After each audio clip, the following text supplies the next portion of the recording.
Okay, so these M82 videos have spawned a lot of interest, and I think I may have a couple more problems fixed, possibly, with some help from some people that have been commenting on the videos. Me and Luke have been talking about the RF output, and that spurred me to look at the schematics for the front loader, which has schematics for that power module, the power video module. And what I found is the RF circuit gets fed 13 volts, and that happens between the rectifier and the 7805, and so it's unregulated DC getting fed into the RF circuit. So I was curious, if I just fed 5 volts to it, would I get something? And I thought, you know, the easiest way to do that is just to simply bridge the two connections where the 7805 used to be, because I know I'm getting fed 5 volts from the M82's power supply to the module, and that's what's making the composite and mono audio output work on it. But if it's, you know, the RF circuit's not getting 13 volts, then that's not working. So I think all I really need to do is get in there and bridge those two.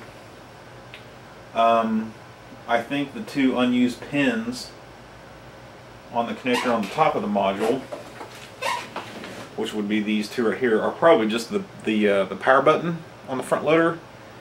So I think you had like the 9-volt AC being fed straight to one of those pins, and then the power button on the front connected them, and you had the 9-volt AC coming back to the rectifier. I think that's how the schematics work. I can't remember exactly. So I thought I would just bridge these two pins right here where the 7805 used to be, and just see if I can get RF output. And I think that it might require some soldering or something, but I'm gonna dick around with a little bit here and see what happens. Okay, so I found 5 volts. You know, it was the middle leg of the power module, and I just got a little leg of probably an old resistor or something. I'm going to feed that to the left pin where the 7805 used to be. Look at that.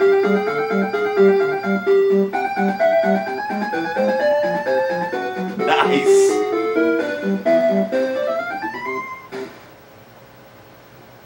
And it looks like shit. But that's very interesting. That was an easy fix. So all I really need to do is to, on your M82, right here where the 7805 used to be, just solder together the two outside holes. The middle one is ground.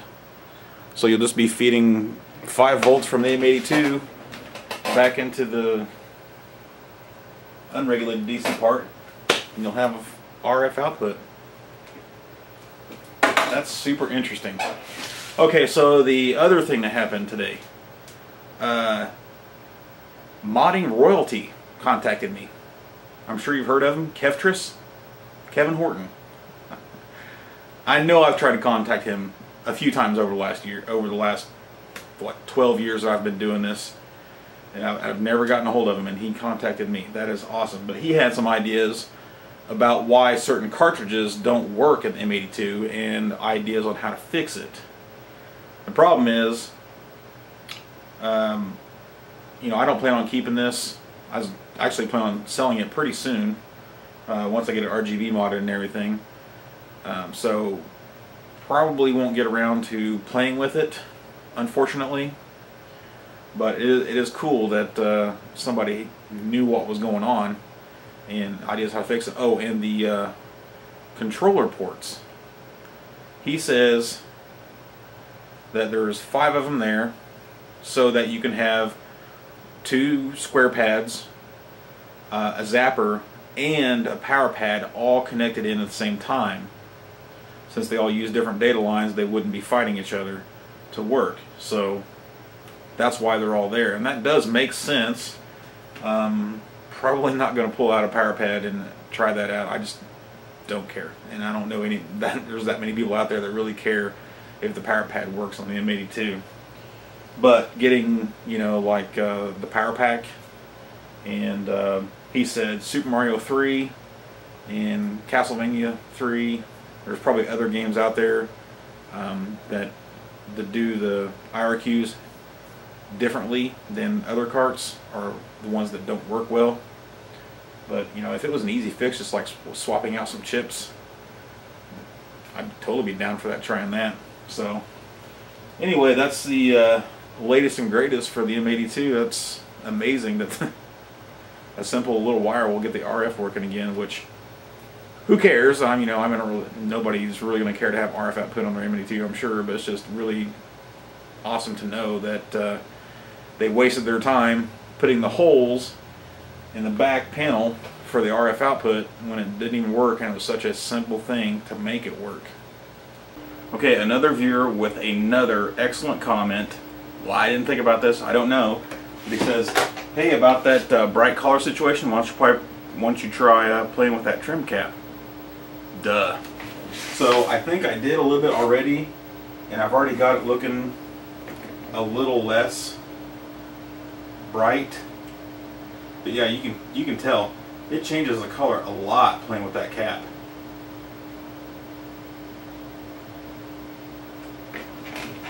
You know, I mean, that doesn't look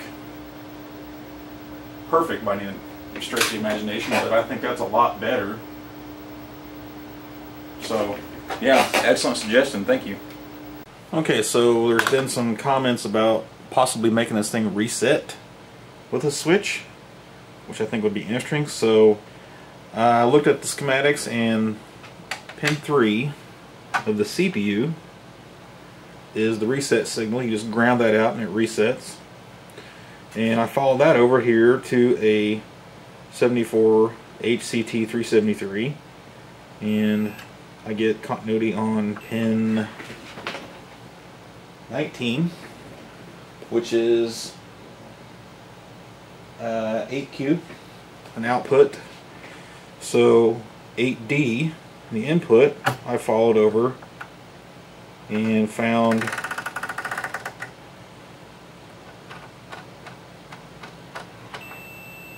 here on the Nintendo branded chip. What was that? 1, 2, 3, 4, 5, 6. Pin 6 of the Nintendo branded chip is controlling the input. So apparently that chip does control reset of the CPU, but I do kind of want to see if I can start a game and then just ground out pin 3 of the CPU and see if it'll reset. And just something simple to try. Okay, so get Mike Tyson going here.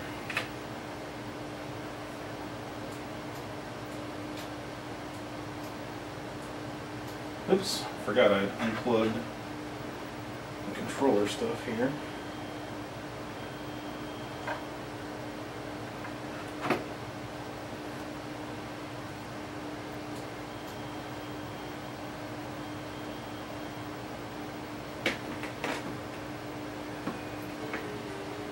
Now I want to try to hit pin 3. CPU to see if it'll reset.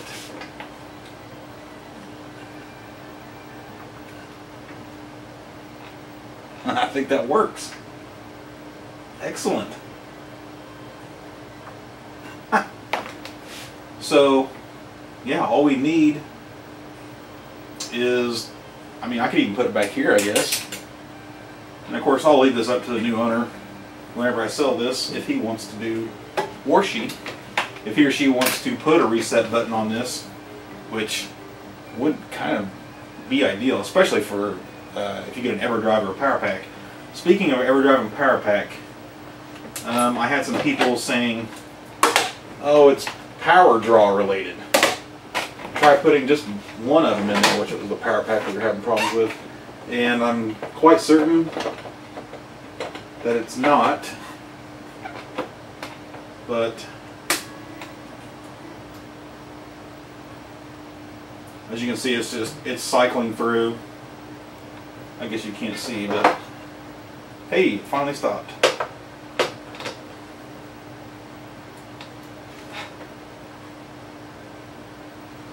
Okay. I was trying to get Abidox to run. And this is what happens every time. It just freezes as soon as it tries to load the game. And if you look down in here on the main board, there are giant traces feeding 5 volts to all the cartridge ports. You know, and they don't draw that much, if we're being honest. And I got a giant power supply up here that's more than capable of handling all the load. But it really comes back to where I said Kevtris was saying that games with weird IRQ needs just don't work in the M82. And, you know, like I said, if you had ideas how to fix it, I'd totally try it. You know, as long as I get it done before I sell the console. So it's just, I think it's just really the power pack that we're having problems with. It does really seem like the EverDrive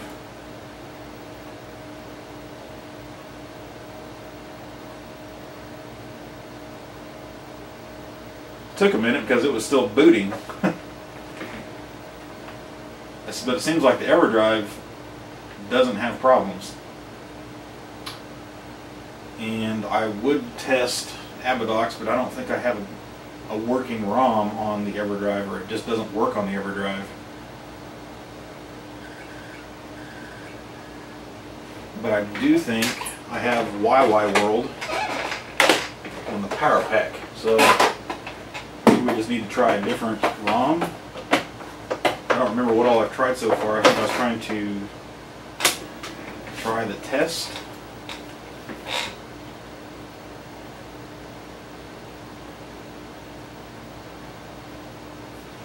Finally.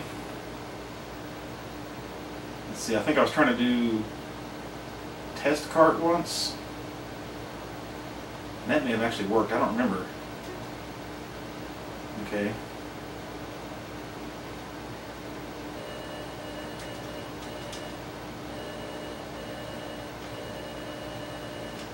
Now I get to this point, and in a normal console, I could usually hit A, B, and start and reset the power pack, and I can't seem to do that here. This is where the reset would come in handy. Maybe. You don't really want to turn off the console and turn it back on just to reset the power pack.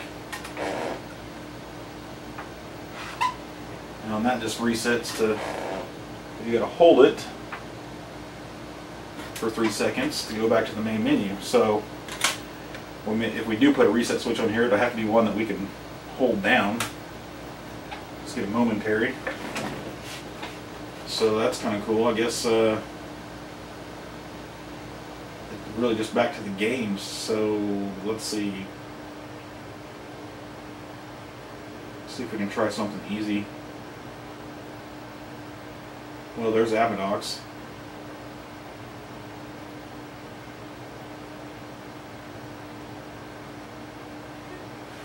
Still get the blue screen.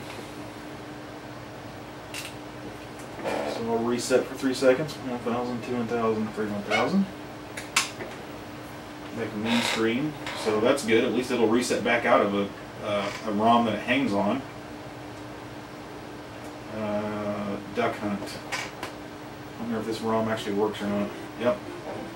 Okay, so it doesn't seem to have problems playing in-ROM game.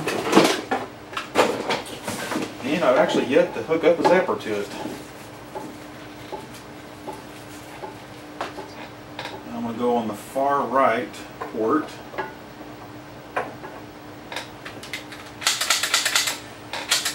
Look at that. Works. Oh my god, them colors are awful.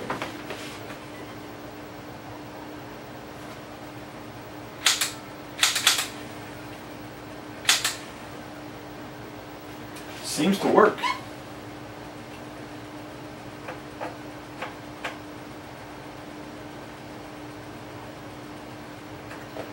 Yeah, the whole playing with that cap thing, it makes it look better, but it definitely does not actually change the colors. I mean, they're still, I mean, the green is still very washed out. Whatever. Okay, so zapper works. That's another test that I forgot to do on the other videos. And if we touch reset, it goes to the... If anybody doesn't know what this is, there's a set of mappers out there that will let you, of course, add turbo to A and B buttons on a regular controller. What else does it do? It does the reset by holding A, B, and start on a regular console anyway. It doesn't seem to work on this one. And I think it only works for certain mappers. And now I can't even remember who has this set. I talk about this in other videos, but relevant here. Okay. So I guess it really comes down to is we need to let it cycle enough to get to the flash cart, let the flash cart boot, which there might be a workaround for that, you know. And then you're only allowed to use certain ROMs to play on the flash cart. And it looks like we have figured out how to reset a ROM or a cartridge without having to use this select button up front, which I hate, honestly.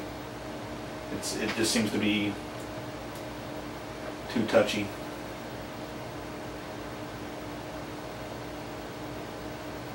Well, oh, I did get screws in. I've already replaced some of the silver ones on the back, and I replaced the 5 black ones on the front here. I'll probably put black on the main cover, depending on how good they look. I could not find thumb screws that I were happy with. I found some. They need to be 632 for the holes that are already there, but I think they need to be a little longer. They need to be at least 3/8 because that's what came out of it, but I'd like for them to be, you know, closer to a 1/2 inch, because it's got to go through the outside case, and then this piece of aluminum right here is fairly thick, and then the actual threaded inserts are in the aluminum frame. And the ones that I found were only 5/16 long, and I